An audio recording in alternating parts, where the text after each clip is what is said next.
to cross paths, and this time I got to walk away and he didn't get to throw me. And yes, there is sparkles in my blue tape on my socks, so my vet wrap.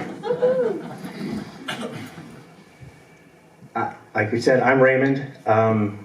At 33 years old, I decided I should try being a bullfighter.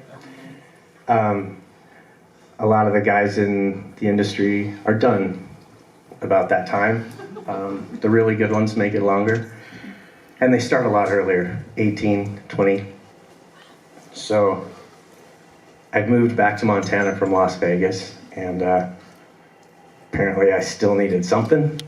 And this is something that kind of intrigued me.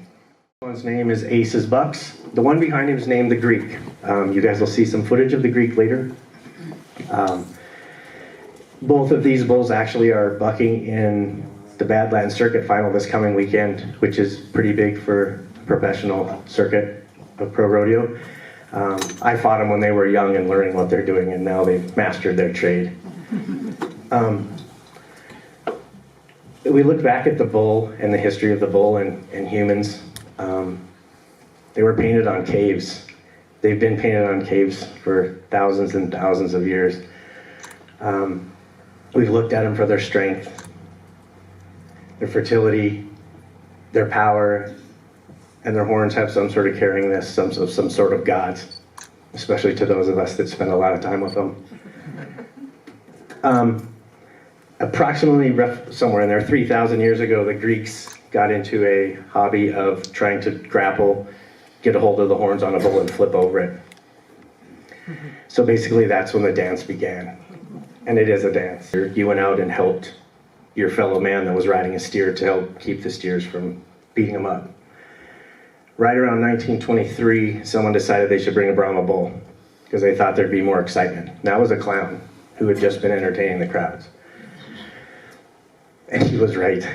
They had a lot more fight, and so they would come after people. They made the ride better, and they also bucked a lot harder. They weigh a lot more. You'll see here, Moscow Mule probably weighed 1,400 pounds. He's probably 1,900, almost 2,000 pounds now. He's a very big bull. So Bubble Gut's a super friendly bull. He bucks really hard. We'll talk a little bit about some of the traits that people breed for. But he would come up once you talk to him, and he would get up there so you could scratch his neck. This next one's Silent Partner. He was the boss of the pen. And now he fights with his son, so they have to keep them actually quite a ways away when they travel. It's just a thing that they have. But part of it, you can see how his horns are white with that black tip. For safety of riders and bullfighters as well, they tip them. So it's a 50-cent size piece cut that the horns cut off. And a lot of times when these bulls with the white horns will load in the chute, you see them get excited. That horn will almost get a pink tint to it because it's blood pumping in there, and they're getting ready for what they're gonna do. They're sensitive, it's more like your fingernail, so if someone's tapping it, you can actually, they'll respond. Somewhere, a guy named Schumacher, he decided that having a barrel in the arena, and if he punched out the bottom, he could walk around and be an island of safety for the riders and the other clowns. In an interview I watched him, and he said it was the best idea he ever had. But it became so that there was an island of safety, and that's where the clowns, they were there as acts, so if someone got hurt, they could do something, or in between the events, they could keep the crowd entertained. But they also became the people that were protecting the riders. It kind of went along. 1954, Whit Peth showed up. He was a bullfighter. He didn't wear makeup.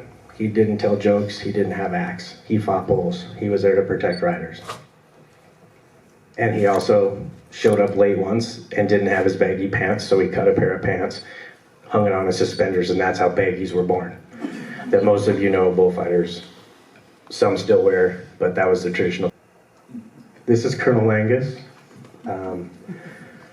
He had some Mexican fighting bull way back in his family, and it showed in the arena. He was a little more aggressive, which later became a part of, as these bullfighters were coming along, and instead of them just doing acts, these guys are athletes now, and a chance for them to show it off is to show off just you and a bull. And that's called freestyle bullfighting. The bulls come out over and over and over again. They never die in the arena. So needless to say, they get smarter and smarter and smarter.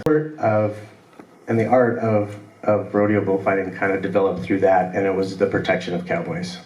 We'll get into it a little more, but if you don't freestyle, or you don't know how to freestyle with a bull, definitely you won't be as good of a protection bullfighter. You have to be able to do that.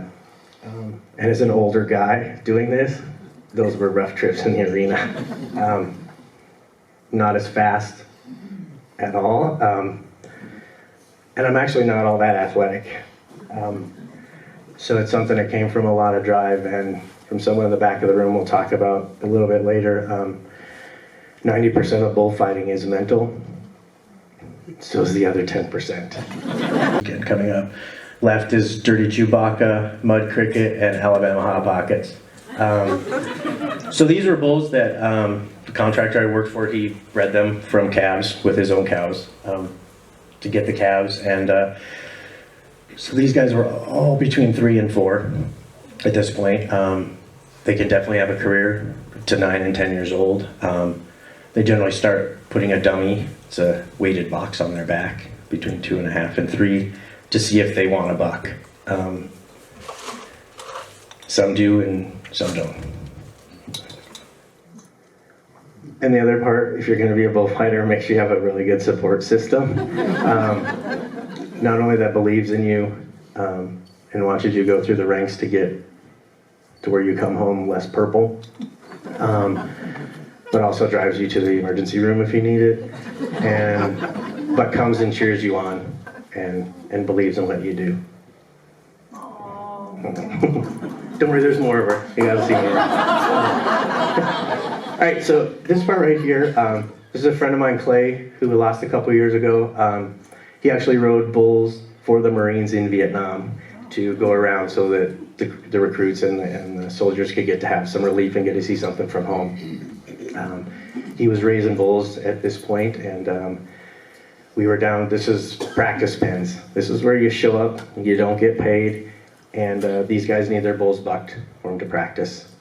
So they get better, but that's how you get better. This is the chute, right? This kind is called the hinge. This side over here is called the latch. The latch is the part that they trip open, swing it open when they pull the rope. So it's going to swing this way towards me for the bull to come out with the rider on it. Couple of the things. So the flank, you don't see it here, but the rope that goes around the back of the bull is not around their genitals. It does not hurt any part of them. We just wanted to make sure that was clear today. What is in that particular region of the bull is far more valuable in his cows and making more of him. So all that really does is it's kind of a tickler around their hip, so it helps them perform better.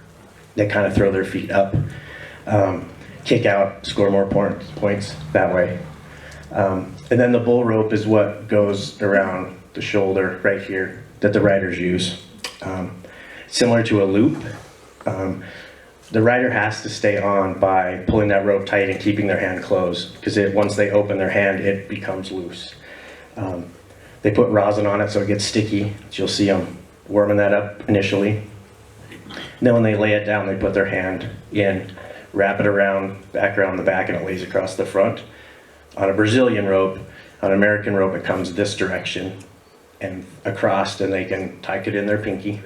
About this point, when a bull is loaded and comes up the back alley here, gets ready, you can see that it's not really disposition, but their energy will change. They're just like any other athlete. They know what they're here to do, and they're excited. They're getting ready. At this point, a bullfighter, when we're going to buck him, there's usually one right over here.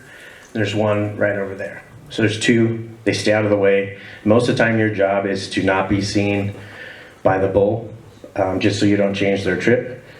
Sometimes contractors can give you some other information on what you're going to do.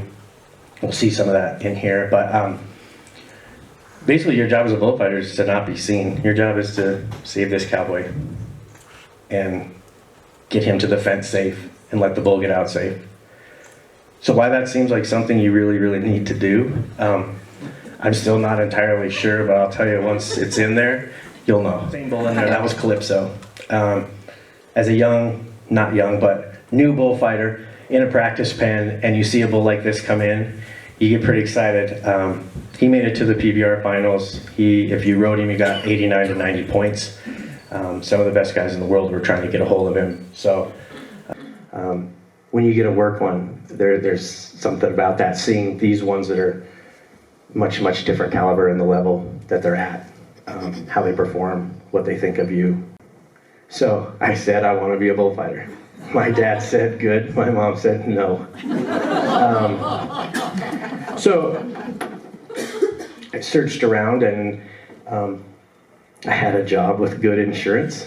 And so I signed up for this bullfighting school in Idaho. And I headed out, and there's a few things. The first rule was that thank goodness for beginner's luck, or we'd all quit right away. We'd have known better. I think this was the second bull. They explained to me, turn the bull away from his hand. So that's kind of like trying to get the bull to give him a high five this direction, so that he can get off. Otherwise, he can hang up. So it was early on, second or third bull. And so I'm actually getting this bull's attention. And he comes with me. Seemed like an even great idea until this point. So this part where the horn is right now was purple on me for a fair portion of my 11 years that I fought bulls. It just happened, that's where I seem to get hit. So but this rider now, he's off, and he's relatively safe. He just has to get to the fence. So my job now is keep the flow of this bull moving. I didn't understand this then. It was absolute chaos. It felt 200 miles an hour. And to just give this guy a chance. That's what they said, keep the bull's attention. So I'm learning to come around, and right here was one of my rules I learned later, is you should stay closer to bulls. You don't want to get a whole lot farther than that when you're in close proximity. Because he starts cutting me off and closing the gap. And by cutting me off, he's in a right hand lead. His front foot, that's the direction he's really ready to lean, so he can turn this way quite quickly. And I should have been stepping around his shoulder. So you go to the next one. So I panicked and turned backwards, and thank goodness he was young and a little out of shape too for it, so I can go to the next one. So I came out on my feet like, I'm good at this. Lessons. So at this point, I can tell you when the gate opens, these kids are nodding to open the gate. It was like fast forwarding the entire world. A couple bulls later, I get a nice big, like this one we called kind of a jump kicker. The space between this rider and the bull is called the gap. That's where you want to get through. But timing for the gap is critical in that the bull sees you and can contact you and sees that you're an easier target than that guy that's half standing up. So it works. Okay, so here's another one. So this one, they've told me to stand out in the arena, and I'm going to turn this bull back. I don't know what I'm doing. He tells me to turn him to the right, which is my left. So I'm trying to get this bull attention, so he'll go into a spin. He comes around. So now he's watching me. So the key is to stay slow and steady with him. I kind of fade. The rider's in a bad spot, and I'm actually turning the bull the wrong way. So now I should be trying to turn him so this guy doesn't get hung up. So he comes off safe, sort of. But now I look back at these, are horrible. So far away, I've kind of left the bull, but he's still coming with me, so I'm not done. This is the other part of bullfighting, is that just because the rider's safe, you're not necessarily done. You'll see in some other ones, this one, I'm out there by myself. There was a 13-year-old kid that came to the school that was going to fight bulls, and by this bull, he was almost done. I think there's a couple pictures of him in here, but so I didn't have anyone to help me out other than the teacher, which he would always help. But anyway, so okay, so he's starting to catch up. You can just on my feet and go to the next one. not so much.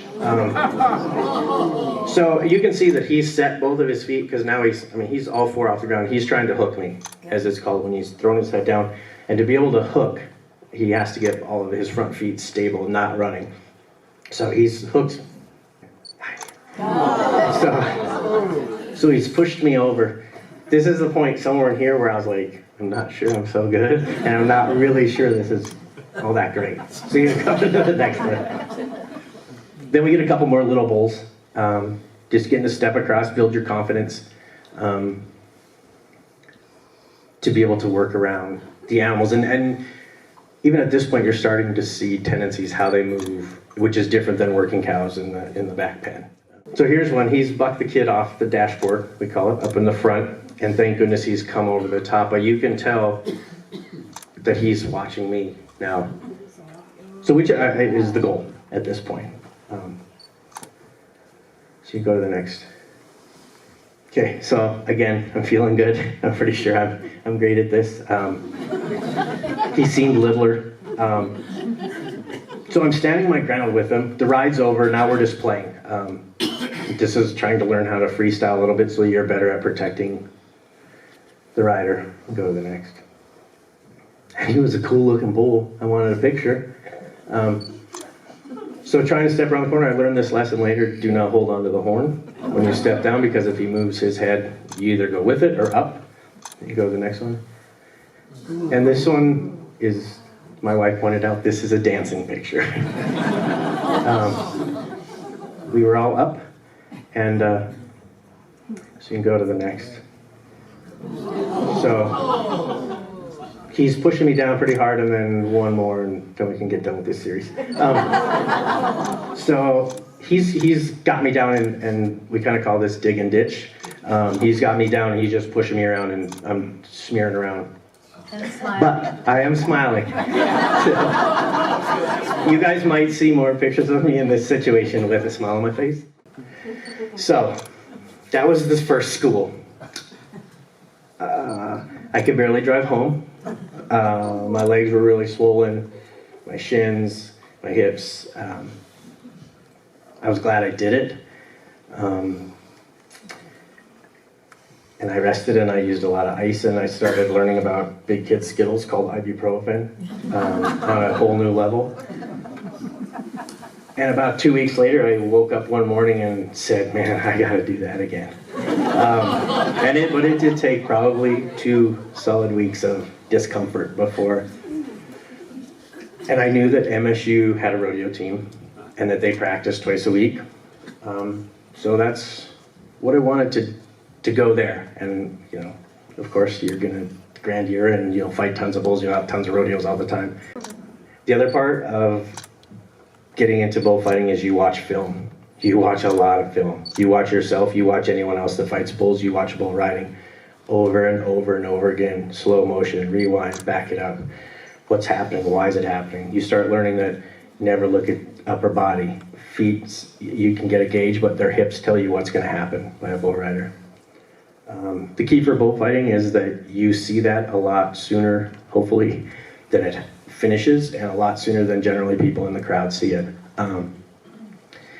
If that's the case, you defuse the situation, you have control.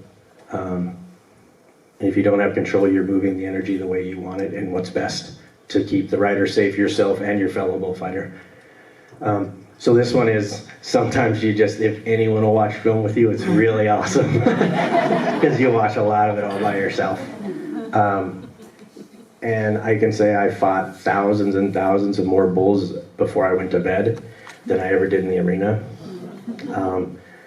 You imagine every scenario, and as you see more bulls, you see that bull and you see what they did, or you imagine them turning the other direction or what they're gonna do. And basically the concept for me is hopefully my body's moving before my brain knows what it's doing, because it's gonna stall and think this is a horrible idea. I don't want to be in the car wreck, I'd rather watch it. And so this was a training tool that I learned from a gentleman in the back. Once again, we will talk about it in a little bit. And it really changed the game to where I saw my very feeble beginnings, and if I wanted to be able to do this, I was going to have to step up the game. Get ready, hype. Rodeos, there's lots of hype. Flags, horses, that's why, you know, tons of us go. Pyrotechnics. I just really like this picture. Champ was totally in. Go to the next one. So this was at MSU 2013, 14, I don't remember. Anyway, this bull rider came out. He's obviously not on the bull anymore. And we knew this bull because he used to come to the practice pen, and once again, not one of the nicest ones. But with the rider that far in the air, you have a lot of time to get there. The one thing is, generally speaking, when they have that much time in the air, when they land, all the air leaves and it's not coming back in. So you'll hear a lot of gasping, and knowing that there's a fair chance he's going to be slow getting up. So you can go to the next one. So he's landed. I made it through the gap the first time, and the bull's already pushed me out. He's already hit me once. Go to the next one.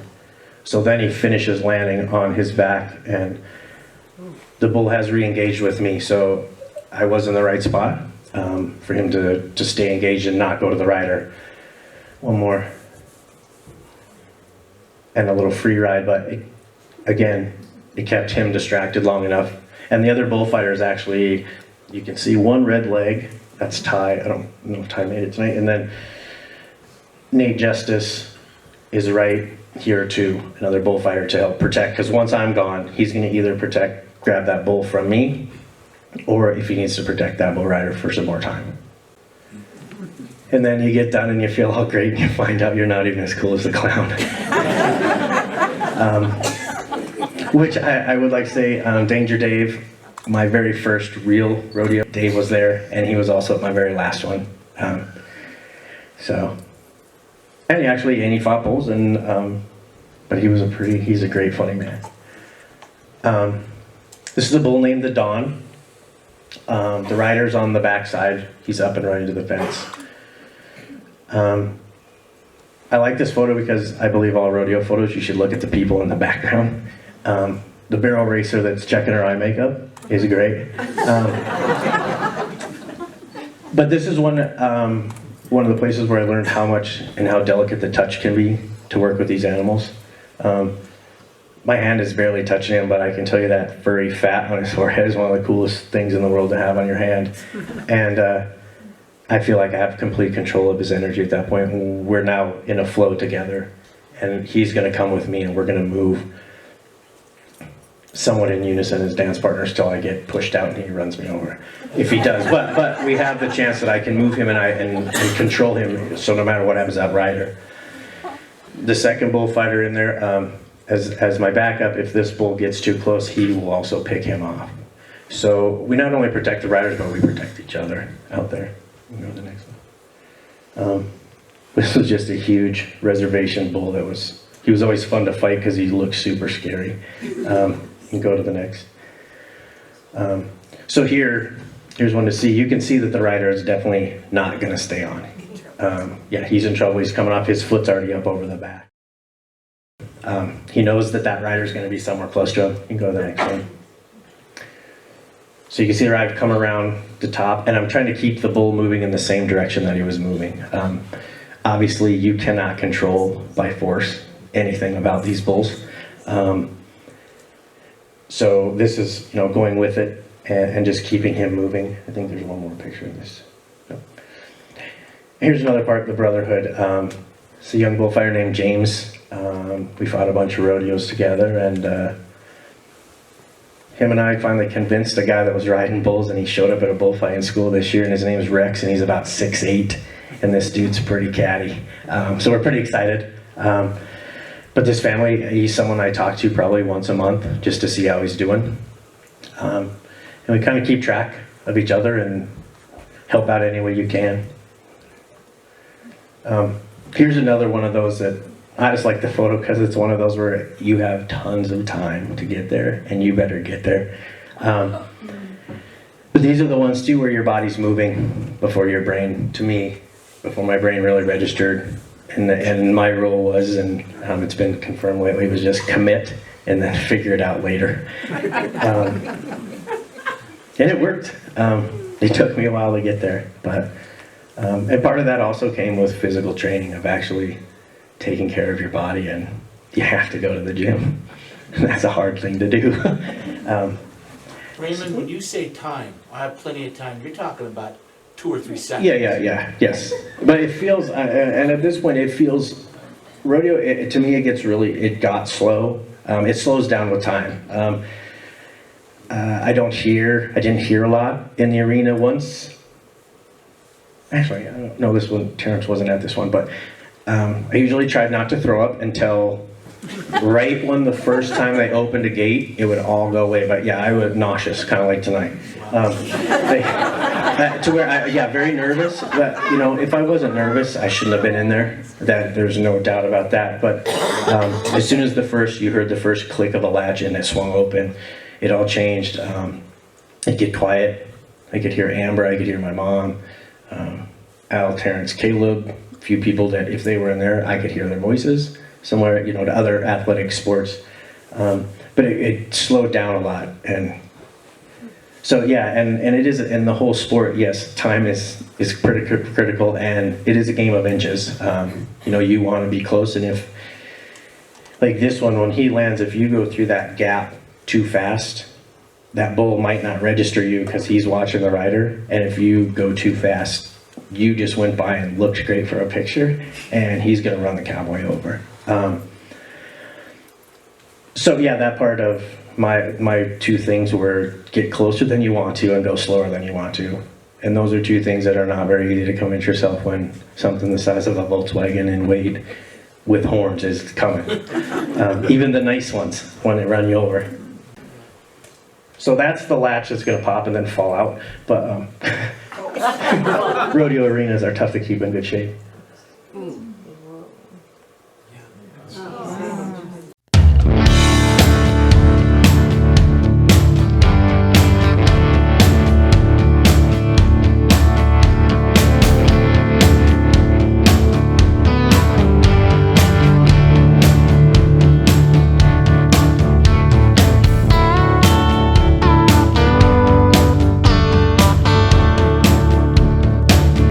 So this is a bull named Devil's Candy.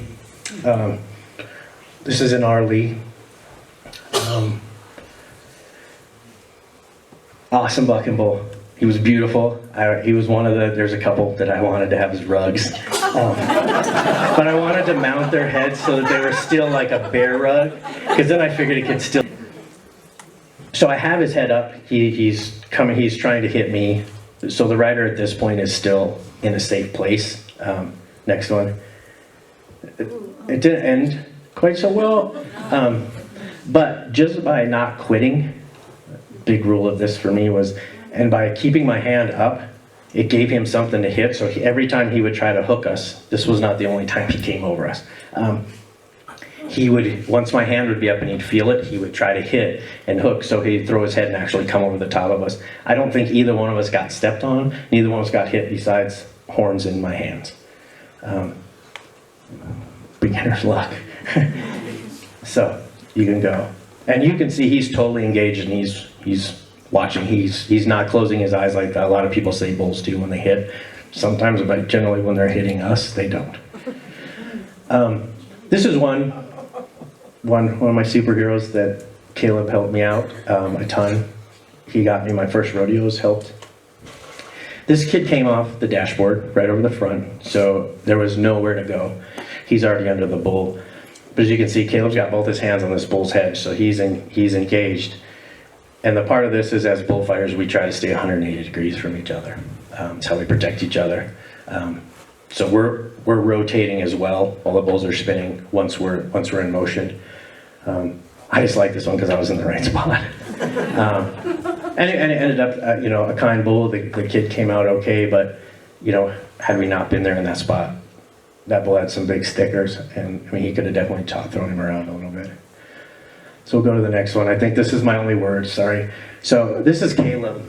I won't read the whole thing, but Caleb is blowing a bubble right now. There's a cowboy at the bottom whose his life he is saving, and Caleb can still blow bubbles. And I was like, you might be cool, but you will never be as cool as him. I want to be like Caleb. So this is one of the early times that I did commit and figured out later. This bull's name is Purple Paisley, and that's what he built on my leg right here. And it didn't come out for several days, and it lasted for a long time. I'd never seen the bull before, and while Ryan here was getting ready to get on, he kept asking me, do you know anything about this bull? Is he hooky? Is he hooky? And Ryan was fighting his head at that point, so I knew no matter what he got on, he was probably going to come off pretty quick. About then, this bull, Purple Paisley, was in that back alley, and he tried to hook me through the fence twice. So he was sticking his horn through the hole, trying to catch me while I was getting ready to fight the bulls that were in the chute. So I told Ryan, I said, no, man, I think he's a gentle giant. Punishment for myself here.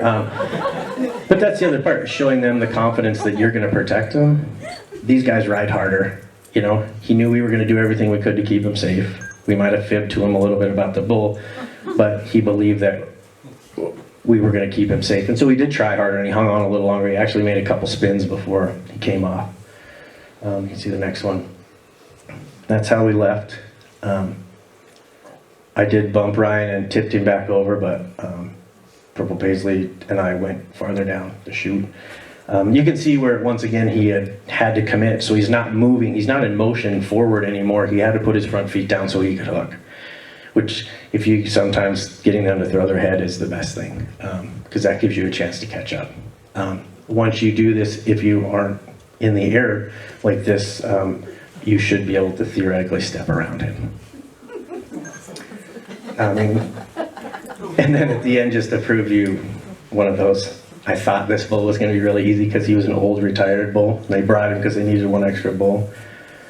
I thought I'd step around him all fancy, and I barely made it, but this jersey actually has a spot that's melted where his horn wrote down the side. And, but that was the end of the rodeo, and I felt good. I felt like I sold the show. And then that is a term in rodeo. A lot of these guys that did a lot of freestyle, they would kick out a fighting bull at the end for you, and they tell you to sell the show. That's where you do a barrel hop, or you go out and show what you can do.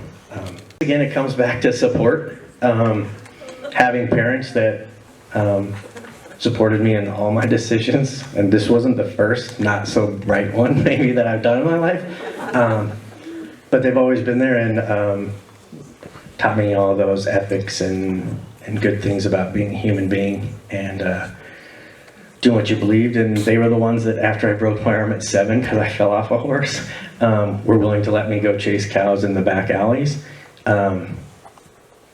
and chase bulls that get willowed up that don't want to come out off my horse, because I just, you go to the next one. And that one too, she didn't watch my bullfighting for a long time. I'm not sure she ever enjoyed it, but my mother supported me every single step of the way. She actually designed one of these jerseys. She got the blood out of this one. So I just want to say thanks to my parents, and this is a critical part of this being a success. Took the truck and trailer. Terrence brought the heaviest bunk beds in the world and rebuilt them in the back of the camper. We were rodeoing. We froze our butts off in North Dakota. On the way home, we took turns getting each other in and out of the car, pumping gas. We couldn't walk. The 4 of us did. We tried. And if Al Sandvold, the one I've been talking about before, if he asks you for something, you're going to do everything you can. I only broke my pinky at that school, but I was pretty purple. So anyway, Al Sandvold's here. He talked about, he came to the school and it completely changed the game. This is when it became an art. It wasn't just something you were doing. The science behind it, the philosophy, how you're always going to be a professional. I never had a pro card, and we talked about that didn't matter. I mean, I got paychecks. I was a professional when I was there. You supported sponsors. You're respectful. You were grateful for the community you were in. You were grateful for all the people that bought tickets that came, because that's how you got paid.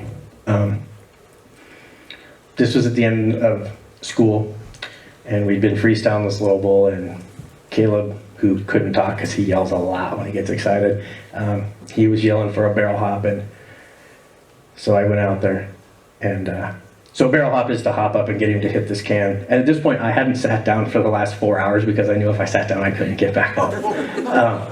But we had fun. We fought bulls for 8 hours a day for 3 days. It was awesome. It was absolutely awesome. So anyway, so here's my pretty poor barrel hop, but there was a crowd. That builds it up. That makes it really awesome. So you can go to the next one.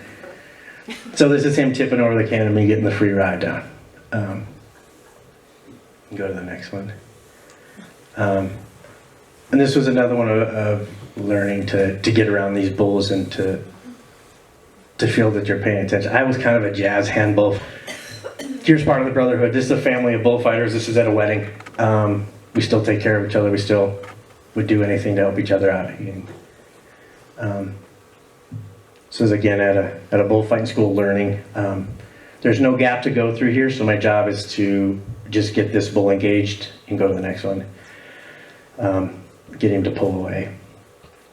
This bullfighter on the other side, his name's Austin. You can click to the next one. That's Austin at his wedding I officiated this summer. And once again, more of the family side of this sport. This is a bull named Spyro. We had a very unhealthy relationship for a couple of years. He didn't care for other bullfighters, but he could get me down almost I saw him fought 6 times my first year fighting for this guy, and he got me down 5 of them, and then just left. He just made me look goofy. And he wouldn't go after the other bullfighter. Once he'd get to Tim, he just wasn't interested. But anyway, so this is a hang-up. Dakota, at this point, we're actually having a conversation.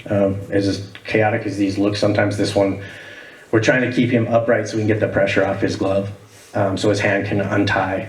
And the other bullfighter's just out of frame right there, and he's trying to get over to get a hold of his hand to untie that hand. Hang-ups are the worst. If you've watched any bull riding, you've seen them. This is one of those mental things where you convince yourself that you want hang-ups so you can be excited when they happen, because if you don't like hang-ups, they're miserable. They are. So anyway, this is just one where at this point your commitment is that this guy's stuck there and you definitely have to get him out.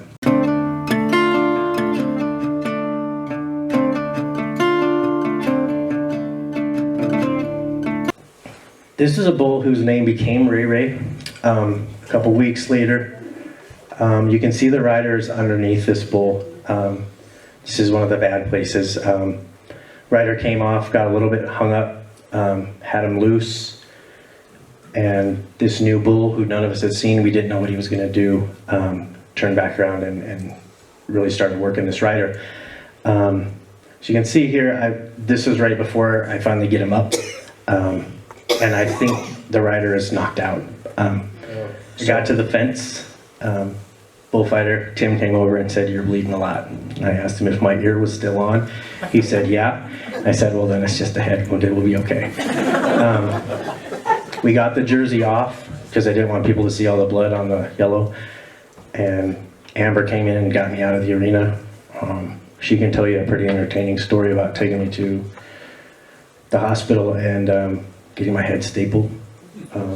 And being super bummed when I took my CAT scan. When I came out, I was super upset because I didn't think smart stuff. I wanted to see how smart I was, and I just thought about bulls. But the part of this, I guess, that really touched me was that about, 2 hours after this happened, I got the phone call for the first time that I'd been selected by the riders of this association to fight their finals.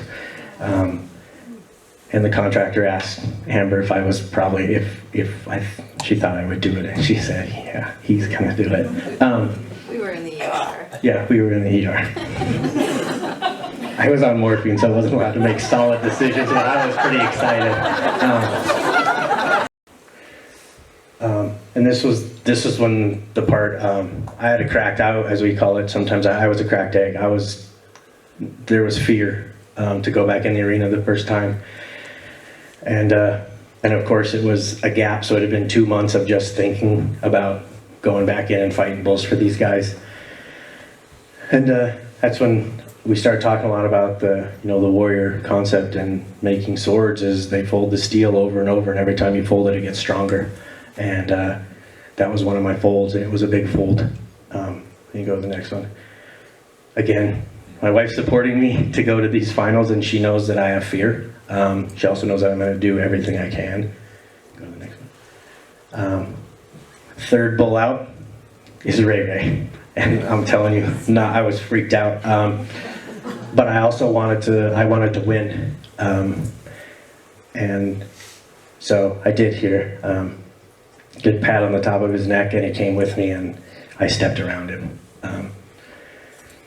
So it gives you confidence. Go ahead. Here's another one going through the gap for a friend named Logan. I know we're running out of time, but Logan and Devin tended to go pretty hard on rodeos, and sometimes they wouldn't ride bulls for the whole weekend after 3 rodeos, and they would go to truck stops and get by 1 shower and share it to save $4. Tell them what you mean by they wouldn't ride. 'Cause they would ride. So they would get on bulls, but they wouldn't cover a bull. They wouldn't ride it for 8 seconds. So at the end, they just spent a lot of money, and so to get home, at least clean up, they'd stop at a truck stop and go. I just like the dismount of this one. Once again, showing the partnership of 2 people, and how I have him, the flow, the move that he's going in, I'm going to follow and go through that process. Keep going. And go through. There's Al up there. Here's us at the school. Terrence is in there. Group camaraderie. This is how it happens. This is how we learn, and we learn from each other. One of the guys that was in there, that's his mom. I fought bulls with him, and his mom had me officiate their wedding. So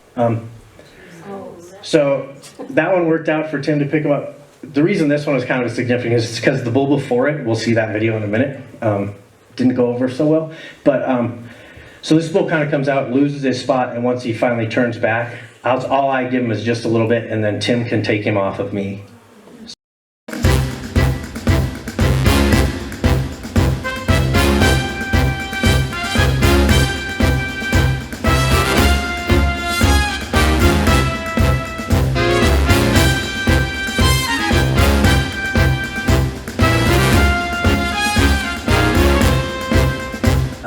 You can see, so the rider's out of shape right here. So I know he's coming off. They also told me beforehand, because I hadn't seen video, they said that he was going to try to hook something, and if I couldn't get all the way through the gap, just gather him up. I also ran into the rider. That's a no-no. But right here, see how this bull throws his feet? I know he's going to hook. So he's coming with me. It's not quite that slow when you do it, but it feels you have a lot more control like that.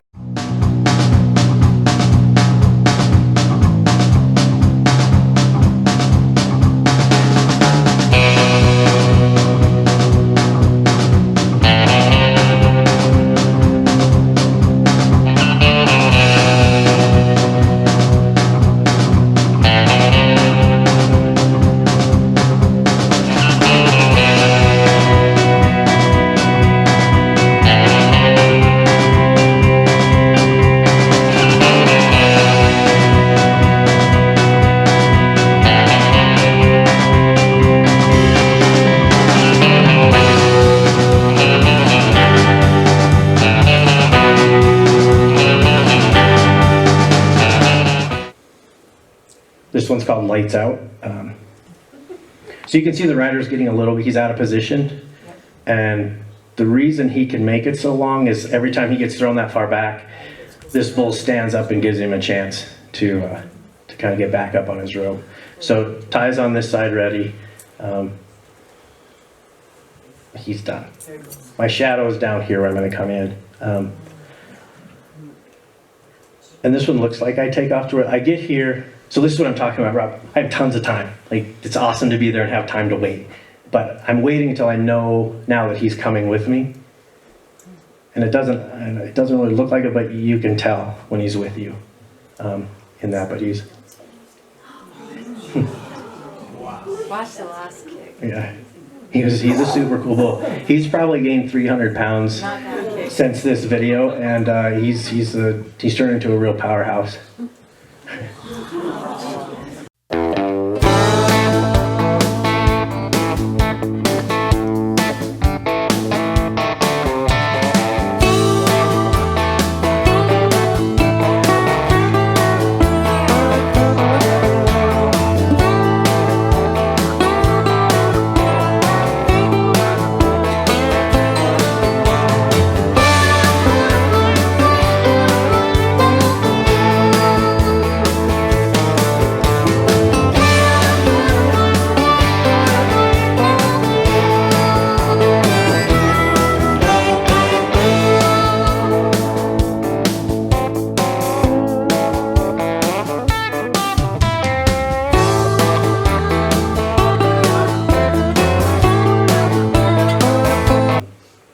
So this was the first time we bucked him with a person. So you can just move through that one to the next one. Before going through the gap, he's already picked me. I can tell that he's coming. It would have been a super cool gap picture, but he was struggling to hit the guy. He just didn't know, and I didn't want him to miss me. So just stand your ground and go to the next.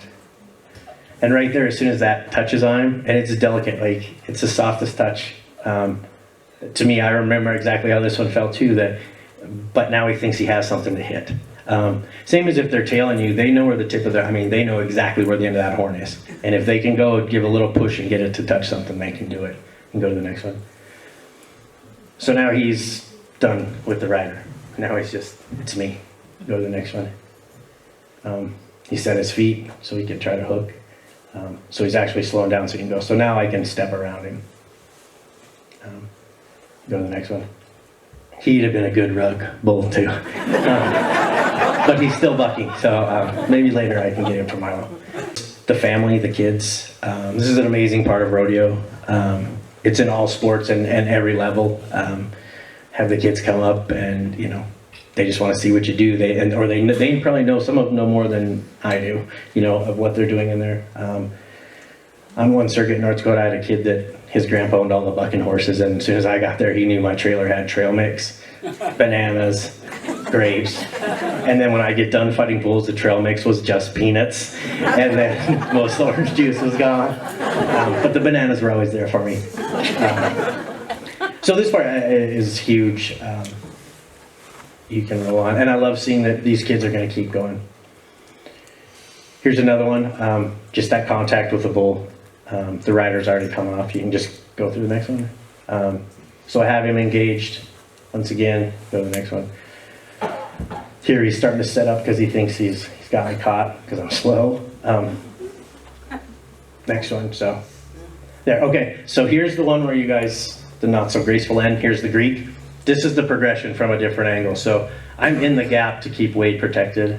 Next one. I love this picture. I just didn't end. So the next one. So that was on the way back down when I thought I was going to land, and then this is the big hoorah. He looks different that direction. So once again, here's my partner on the backside ready, and he obviously did pick him up and protect me. We go to the next one. And then there was that next bull, and honestly at this point my legs were hurting so bad that I wasn't sure I could run, but adrenaline's awesome. So for the next couple of days I was pretty sore. Just another shot of being in there and having him engage with you, and just giving that rider just a little bit of time. That's Gold Rush. And go to the next one. I just like this one because there's a lot to get around on that bull. And this was one against the chutes, so it's a little scarier. They're not going to throw you up, they're going to smash you against something, so you can click. And then one more. At this one, we're pretty snug. Like, he had my leg, but, we made it through. The rider has a chance to get picked up. So you've done your job. Now it's your job to get yourself out. And go to the next one.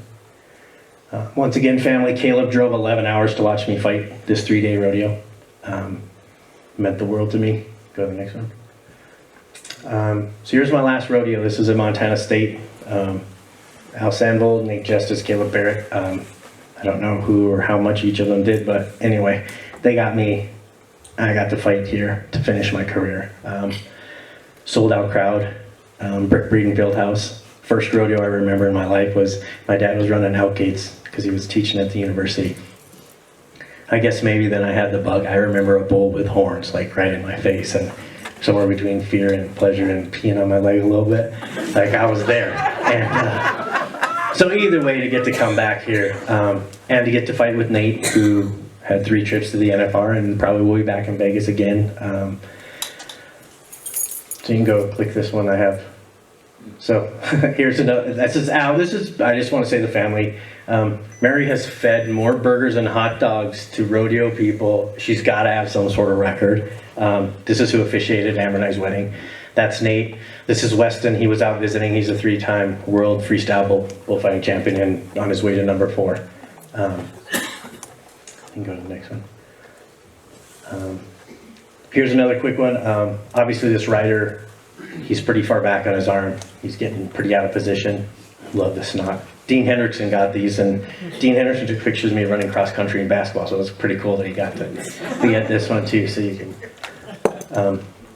again, riders off, the bull's engaged. Go to the next one. Next one. Go ahead and go to the next one. So he's still coming with one more.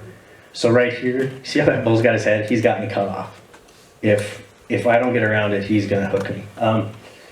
And Nate actually stepped in and pulled this bull off of me. So he can go to the next one. This is another one. Mike Lowell, big supporter of rodeo, hangs with all of us. Bob Burkhart's here. He's been a judge for the pro rodeo for I don't know how long. Him and Gloria, same thing. This rodeo family, take care of people, take them in. And go to the next one. Here's another one, just of teamwork. This bull starts with Nate. I can come around and go back through this gap with him if I need to protect the rider, or however it works out.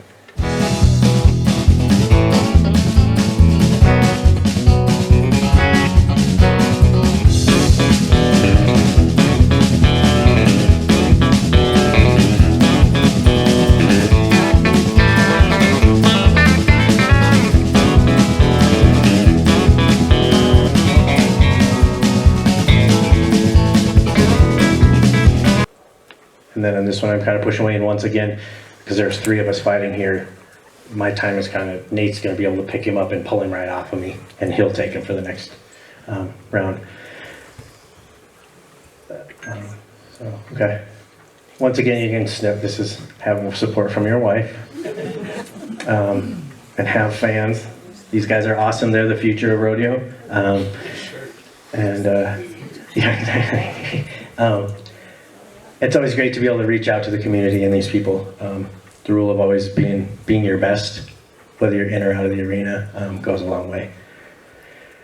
Next one.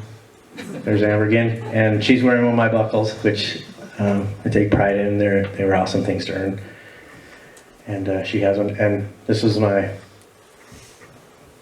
brick breeding field house, sold out. It was pretty amazing. The energy was huge. I'm so grateful for what I got to do. Hope this kind of covered it. I feel like it was a little bit sporadic. And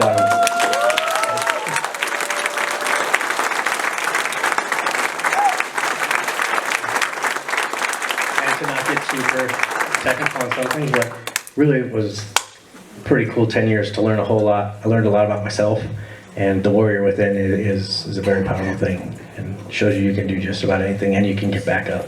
You can always get back up. So thank you. And I'll answer any questions if there are any.